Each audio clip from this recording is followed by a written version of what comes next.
perdí como los ahorros iniciales que habíamos hecho, me robaron un carro. Anteriormente uno veía muy lejano el tema de decir uno, pucha, es que uno puede ganarse cierta cantidad.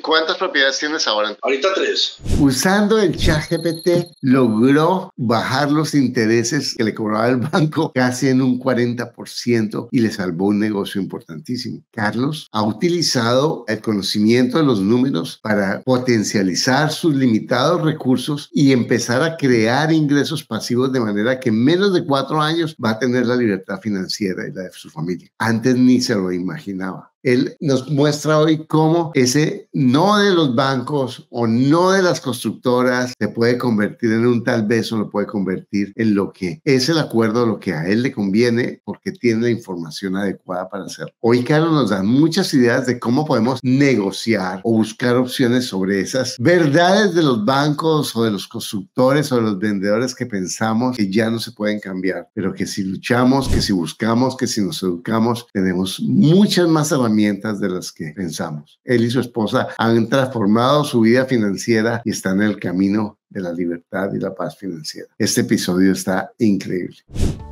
Para invertir mejor, estás en Ingresos Reales con Bienes Raíces con Carlos Devis. Hola Carlos, ¿cómo estás? Excelente, muchas gracias por la invitación, Carlos. ¿En dónde estás? En Cali, Colombia. ¿Cuántos años tienes? Tengo 36 años. ¿Qué ha pasado con tus finanzas después del programa? Lo primero que fue, yo me acuerdo que fue como en el 2020, después de la pandemia, yo estaba pensando pues como en comprar una propiedad. Con la pandemia perdí como los ahorros iniciales que habíamos hecho. Entonces pues como que ya bueno, en el 2021 comenzó como un ahorro obligatorio, ¿no? Entonces comencé a ahorrar para la cuota inicial de la primera casa, pero no tenía como una experiencia buena en propiedades, porque justo en ese momento mi mamá estaba en proceso de remate de una propiedad que tenía, donde vivía yo con mi esposa.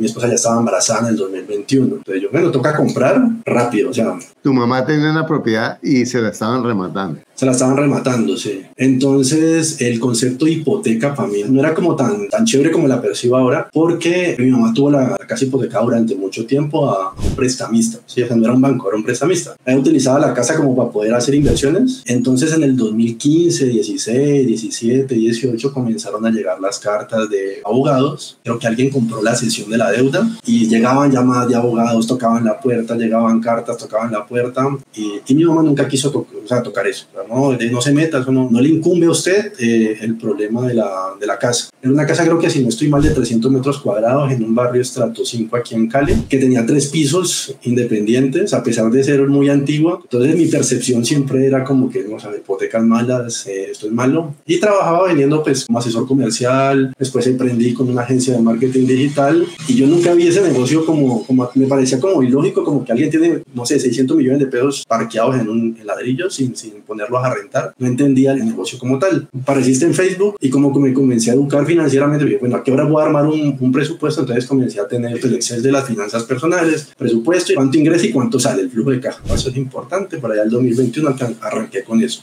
Y eso generó al principio como choque con mi esposa, porque uno está acostumbrado a como que documente cuánto se gana, cuánto se gasta, eso no es normal. Pero bueno, ahí fuimos, bueno, solamente entendía que había que comprar con descuento, con una tasa económica, pero no más. Entonces, gracias a Dios logramos comprar una con un 10% de descuento. Era un matrimonio que se había divorciado, entonces necesitaban salir rápido de eso. Y listo, yo ya vi lo que tenía que ver, no me interesa pues como que nada más del tema, ya compré mi casa y no volví a prestar atención hasta que de pronto compré el libro y ya después veía que no, que esa casa que costó 202 millones ya costaba 220 y la deuda era tasa fija, cuota fija. Entonces vi un video de cómo pagar tu hipoteca más rápido de Uber. Comencé a traerme por el negocio. Eso fue ya como 2022, ya, o sea, nosotros la compramos como en junio del 2021. En el 2022 ya me pareció como más interesante el tema, ya estaba como más motivado. Yo decía, mira que de pronto sí, veía el libro, cómo comprar según el libro. Entonces estaba como más motivado a de pronto hacerlo, pero de todas formas hay como dudas y uno no tiene como la perspectiva abierta del tema. En marzo 10 10 del 2022, me llamó el abogado unos días antes, ¿no? Vea, Carlos, que es que usted, yo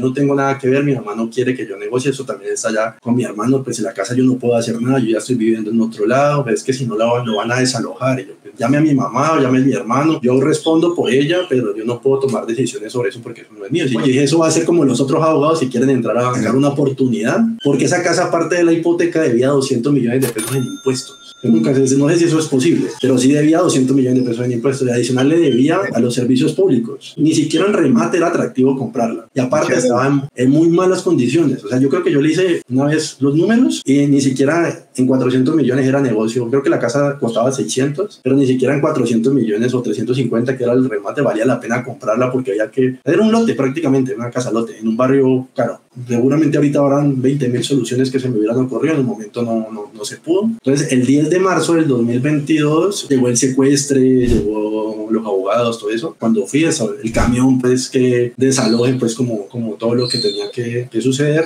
Y ahí, digamos que antes de pronto sentirme mal, fue como que yo dije, pucha, ¿cuántas personas no hay así que de pronto pierden propiedades por no hacer los números, por no entender del negocio, por no entender del crédito? Un mes más, 2 meses más, compré la mentoría. Y una pregunta, Carlos. Si tú hubieras sabido lo que sabes ahora, ¿qué hubieras hecho? En su momento, lo que más hubiera hecho es que esa casa de los pisos estuvieron desocupados 8 años, 7 años. O sea, 7 años sin recibir renta, con una hipoteca, donde perfectamente se pudiera haber alquilado, así sea como bodega. Pero fíjate, yo, ¿qué hubiera hecho en ese caso? Que yo hice algo parecido y compré una propiedad muy buena. ¿Cuánto valía la deuda hipotecaria? La deuda de esa casa eran 400 millones. Yo hubiera ofrecido 100 millones. Yo le digo 100 millones para caerlo en 3 años, porque ellos probablemente perdieron plata en el negocio, ¿entiendes? Entonces, uno compra la deuda con descuento. Y de todas maneras tú tienes la deuda del impuesto, que la ventaja es que ahí puedes negociar. ¿Entiendes eso? Sí. Muy bien. Entonces, ¿qué pasó? Cuéntame. Entonces ya comencé en el 2022 a decir, bueno, pucha, entonces yo creo que eso sí es buen negocio. Y me está yendo bien con la primera que compré, como que también tuve suerte. Compré con descuento.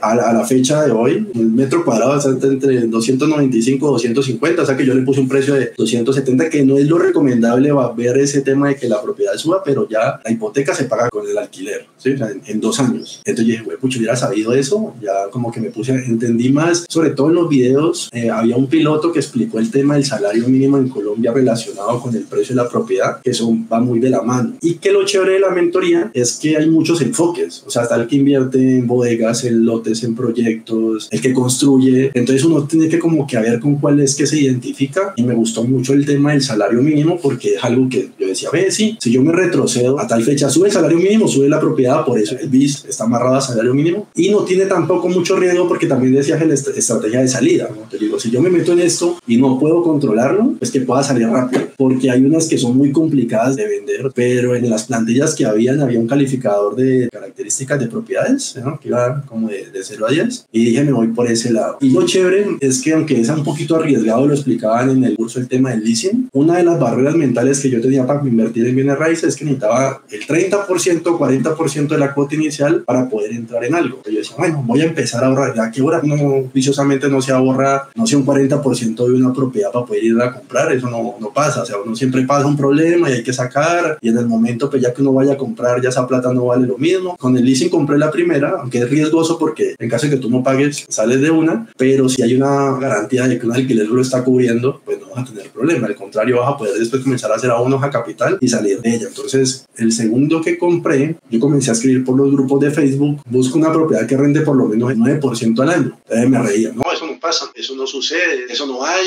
eso solamente pasa con los locales. Y conseguí una que estaba mal alquilada. Me costó 138.600.000 y estaba alquilada en 750.000 pesos. Y yo, pero eso el otro año sube el alquiler y tiene descuento. El promedio estaba como en 160 millones. Entonces compré algo de 160 millones con el avalúo, porque el avalúo del banco salió como en 165. Descuento mayor del 10% que conseguí la primera vez. Para ser exacto, fue un 18% de descuento. A los 6 meses salió el inquilino y subimos el alquiler de 750 a 1.150.000. 50. Y duró un día desocupado, o sea, el inquilino se fue y entró el inquilino nuevo. Entonces ya ahí como que más interesante, y en ese mismo momento ya entendía el tema de que los proyectos no era muy buena opción, ¿no? Pero había uno, es una parte de estudio, un proyecto de estos living, que tenía entrega para 1 año y medio. O sea, yo decía, bueno, entonces aquí mientras también ahorro el 10%, y todo iba como bien con los números proyectados hasta que empezó ese junio del 2022, que empezó la DTF a subir, y yo ahí dije, juepucha, la embarré. O sea, como que no me debía haber metido en proyecto.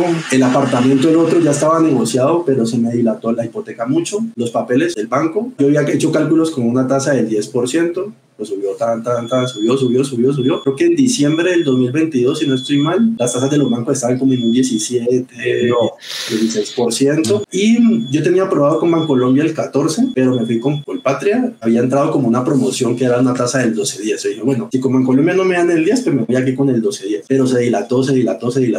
Y cuando me llamaron del banco, mira, Carlos, es que se dilató el desembolso. Te vamos a dar una tasa del 17, que es una tasa promocional, para poder desembolsar ahora. Pero pues ya con el conocimiento del curso y saber que es una tasa barata, que es una tasa alta. En ese momento salió ChatGPT en el 2022. Necesito que me elabore una carta como si fueras un abogado, que tengo las pruebas. En el correo estaba que me tenían una tasa promocional en octubre, de septiembre, octubre más o menos. A diciembre fue que fue el desembolso. Pedían papeles, una cosa, una otra. Y peleé, y me dieron la tasa del 12.10. Entonces con la tasa del 12.10 ya el tema...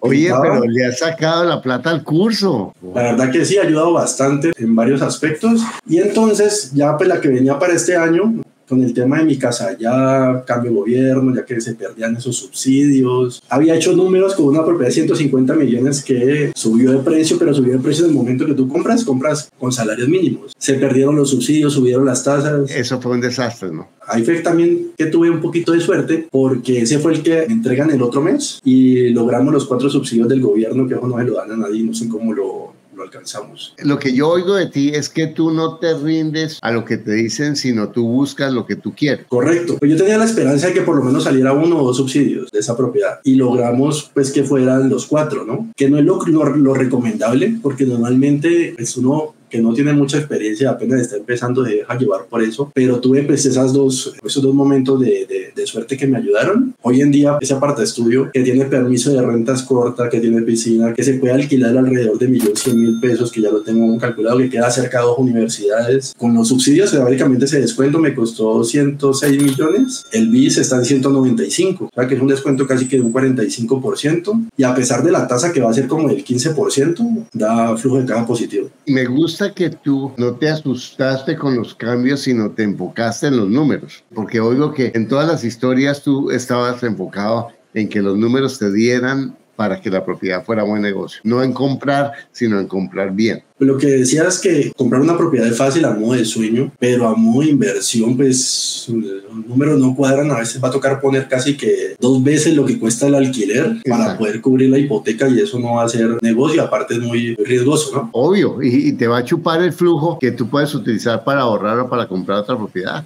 ¿Cuántas propiedades tienes ahora? Ahorita 3. Dime una cosa, ¿cómo ha cambiado la relación con tu esposa con respecto a las finanzas? El principal hábito es que si yo me compro un chicle, lo documento en el flujo de caja, y tenemos como un grupo de WhatsApp donde todo lo que entra y todo lo que sale está escrito. Y cada semana pues actualizamos el Excel para saber si estamos bien o estamos mal en el presupuesto y en el flujo de caja. ¿Cómo ha cambiado la visión financiera de los dos con respecto a cómo era antes? Anteriormente uno veía muy lejano el tema de decir uno, pucha, es que uno puede ganarse cierta cantidad con una inversión, o que uno pueda decir hay una renta, un ingreso pasivo, y realmente no tiene tanta complicación, porque yo desde el 2013 alquilo carros y venía comprando 2 carritos, renueve los carritos. Acá un carrito me cuesta 40 millones y me he dejado 2 millones, por ejemplo. Son mucha plata, pero el carro es de cuota fija, tasa variable, tiene seguros, impuestos, mantenimiento, llantas. Se desvaloriza. Era un negocio que venía desde el 2014 comprando carros, vendiendo carros, comprando carros, afectando la capacidad de endeudamiento, porque es que un banco, si tú tienes una casa, te prestan para la segunda, para la tercera, para la cuarta, para la quinta. Tu capacidad de endeudamiento está soportada con ingresos. Tú no le puedes decir al banco, mira, es que tengo 2 carros a créditos, préstame para otro. Como que 3 carros a crédito, usted es un irresponsable, no le van a prestar plata. Entonces yo venía como el tema de renta, pues, alquilando carros, y los problemas son, o sea, el bienes raíces es un sueño, porque me robaron un carro, cogían a personas con tragos en los carros, pico y placas, golpes de los carros, mantenimientos. Entonces uno ve como el dinero que entra, no es mucho más, pero uno se va yendo y a la larga no queda. Entonces uno acá tiene como doble ganancia, porque entonces uno decía de pronto, eso es también como pensar en la renta. Hay algo que es curioso, porque la gente dice, uy, ese negocio de los bienes raíces es malo, eso renta el 0.5, pongámosle, el normal, ¿no? Pero es que tú no te estás ganando un 0.5, tú te estás ganando por lo menos un 15, porque estás teniendo en cuenta la valorización que está oculta, haciéndolo mal. Haciéndolo bien puedes estar en un 20, un 25, y seguramente una persona mucho más experta puede sacar hasta un 30% de rentabilidad, que eso en un negocio no se da. O sea, una empresa, uno no le va a rentar el dinero a esa cantidad nunca. Y no solo eso, sino que tú, para manejar tu negocio de tus carros, tienes que dedicarle horas al día. En cambio, tú arriendas a tu inquilino y tú le gastas unas horas al mes a la propiedad. Y una cosa, cualquier negocio, así le hayas metido la plata que sea, si dejas de atenderlo, se desaparece toda la plata que metiste. En cambio, los bienes raíces, ahí están, hasta puedes conseguir una gente que te lo maneje y se va a seguir valorizando y se va a seguir arrendando. Es correcto. Eso fue la principal como visión, y que uno no entendía que una hipoteca se puede pagar antes, que realmente es una tasa fija, cuota fija, porque normalmente los otros créditos uno dice, la tasa es fija, sí, pero vaya a ver cuánto abonada. No, porque como la cuota es variable, uno paga y no se reducía, y al contrario, entonces tiene un activo que se deprecia. Entonces uno sí ve que entraron 4 millones, por ejemplo. Entonces entró la plata, los 4, pero pague aquí, pague allá, pague. A la hora vuelva y arranque desde cero. ¿Tú tenías un trabajo y ese negocio de los carros? Yo en el 2013-14 fue que me independicé. Entonces monté una agencia de marketing digital y monté una rentadora de carros, porque tenía clientes que eran como de rentadoras. En el 2017 fue ya realmente constituida como empresa. Somos un equipo como de 7 personas en la empresa, en la agencia, acá en Cali. Y la ganancia facturamos, no sé, 600 millones al año. Y la ganancia son 20. A veces no queda, a veces toca poner. Todos los años es lo mismo, y uno espera que el otro año sí va a crecer, y entonces tienen 40 clientes, soluciones problemas, ayudarles a vender, uno termina trabajando para los clientes, para el equipo, para la nómina, para el gobierno. Y si bien es como un autoempleo chévere, porque el marketing digital tiene muy buenas oportunidades, escalarlo, o sea, no ha sido. En cambio, cálculo lo de la inversión que he hecho. O sea, yo digamos que parte de lo de la mentoría que decías es como tener como una mentalidad como la hacen los judíos, del 100% que te ganes, vivas con el 50%. Inviertas el 30%, el 10% utilízalo para negocios, para arriesgar, comprar, vender, montar un negocio, y el 10% lo diezmas. Y eso también cambió mucho, porque ahorita vivimos con el 50% de lo que nos ganamos. Tremendo. Oye, teóricamente, ¿cuándo podrías reemplazar tus ingresos con bienes raíces? La meta es antes de los 40, tener por lo menos un patrimonio de $250,000. Eso sería rentando como al 8%, como $1,600, ¿sí? Que es como, todavía no es como la libertad financiera, pero a los 40, que son alrededor de $1,000 millones. Estamos en 4 años, o sea, en 4 años lograr eso. ¿Qué seguridad tienes de que lo vas a lograr? No, pues 100%, porque, por ejemplo, para este año, a pesar de que las tasas de interés están altas, pues yo sé que eso no va a ser toda la vida. Según todos los enfoques que hay, que lo chévere de este negocio es que uno lo puede controlar y especializarse en áreas y en cosas. A mí me ha gustado mucho el tema del apartamento bis, porque es el que uno ahorita, pues como que es pequeño, tiene en caso de salida, pues uno puede vender fácil, y son los que más se alquilan, ¿no? Lo que tú decías, el estrato 3 y 4, si las cosas se ponen difíciles, los del 4 y 5 o 6 se bajan al 3 y 4. Cuando las cosas están buenas, los del estrato 1 y 2 crecen al 3 y al 4. Entonces, ese estrato medio siempre va a tener demanda de alquiler rápida, diferente de pronto a las viviendas muy populares o a las viviendas de lujo. Entonces, comprar una propiedad del año, pues uno veía como que eso es demasiado como complicado, eso es para multimillonarios, pero es que vas haciendo un interés compuesto que, vale, que uno se gane 8 millones de pesos, entre una pareja se ganen 10. Hay muchos gastos hormiga que si uno lo optimiza, usted tiene 2.500.000 para estar sembrando, que se van a juntar en un momento con ese flujo de caja positivo, y ya van a ser no 2.500 sino 3.500, 4.500. Entonces va sumando junto con la valorización. Y te falta algo más, y es el abono mensual que estás dando al préstamo. Claro, el abono mensual que está haciendo el préstamo porque la hipoteca está bajando, el alquiler está subiendo. Entonces, pues entre 20.000 oportunidades que hay de cosas para hacer, tener esa perspectiva o ese criterio es como lo que realmente he valorado pues de la mentoría. Si volvieras para atrás, ¿qué le dirías a alguien que está viendo los videos y sacándole ventaja al programa, que me parece maravilloso, pero que no entra a educarse? Si, por ejemplo, yo hubiera visto el programa a los 23 años, 22 años, uno recuerda que a veces, no toda la vida es mala en ingresos. A veces uno hacía un negocio bueno y quedaban 10 millones, entonces uno iba y se pagaba las vacaciones, o simplemente iba dejando que ese dinero se fumara y no tener como un plan de pagarse uno primero en eso. Entonces yo decía, esto perfectamente lo hubiera hecho a los 18, 19, 20 años y hoy el panorama hubiera sido distinto, pues. El valor de la educación financiera. Eso es lo que yo quiero como enfatizar, de cómo hubieras tomado decisiones muy distintas si hubieras estado educado financieramente. Es que aparte de ser educación financiera, es también como un radar, porque la gente de pronto el concepto de educación lo ven como conceptos, palabras, términos, pero yo lo cambiaría es porque es un radar. Uno puede leer un libro, sí, y se queda con el conocimiento, pero el radar te dice o el GPS te dice para dónde ir. Entonces, más que educación, es como haber adquirido un GPS o algo así. Un plan de acción que uno ya puede ejecutar, porque seguramente muchos términos, defíname qué es un leasing o amortización francesa o alemana. ¿Cómo negociar un interés con el banco? Sí, son conceptos, sí, pero el tema del enfoque es que todos esos son criterios que te ayudan según tu forma de pensar también a que te lleven a un norte, un GPS. Básicamente es eso, es una guía que si yo hubiera empezado joven, o sea, eso, el panorama sería distinto. Bueno, ¿qué le dirías a alguien que está con su emprendimiento, sufriendo, esperando que el año entrante sea mejor que y que la plata apenas le alcanza? Esto va haciendo como unas escalas de inversión. Que la primera está en saldar las deudas malas, ¿sí? Que por cierto, sí, nunca las he tenido. O sea, yo nunca he tenido problemas de tener deudas malas o estar endeudado o eso. Pero uno tiene que empezar por, digamos que, por eso.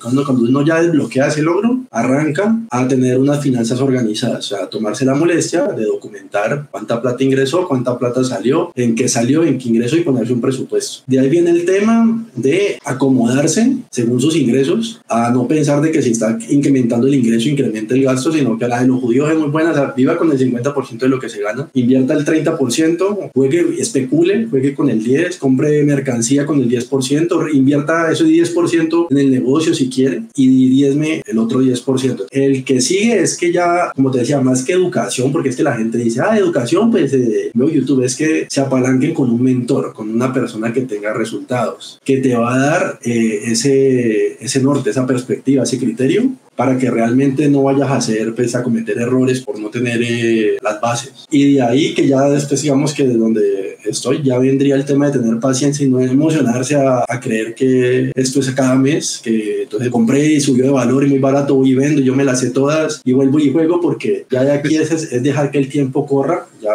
el banco ya te ayudó, la propiedad se va a alquilar, ya dejar es que las cosas sigan, que seguramente si uno sigue va a llegar un momento donde va a tener un conocimiento más avanzado, un criterio más profundo de inversionista, donde de pronto uno ya puede escalar a hacer negocios más grandes y de pronto ya de edificios o multifamiliares, ese tipo de cosas que ya requieren un nivel de complejidad y análisis más profundo, de mayor riesgo, y escalaría a ese punto. Y de ahí en adelante, pues no sé qué otros escalones hayan, pero es como el plan a seguir. Muy bien, te felicito de verdad. Bueno, muchas gracias. Y a ti que estás viendo esto, mira, yo quiero invitarte a que te des cuenta cómo la educación financiera hace la diferencia. Te quiero invitar a que si nuestros videos te han servido, si has progresado, si te han ayudado, que tomes el paso a entrar a uno de nuestros programas y de una entrevista con uno de nuestros asesores.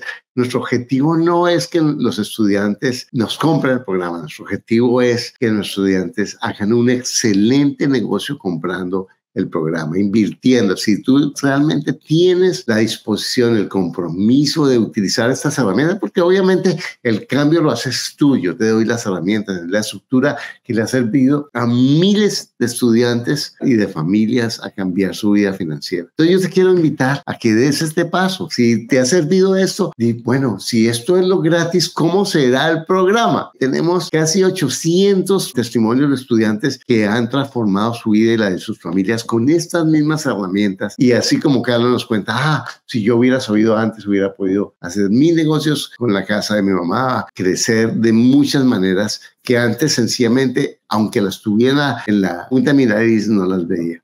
Porque recuerda, tienes todo lo que necesitas para lograr lo que quieres. Lo único que te aleja es un pensamiento que no es cierto.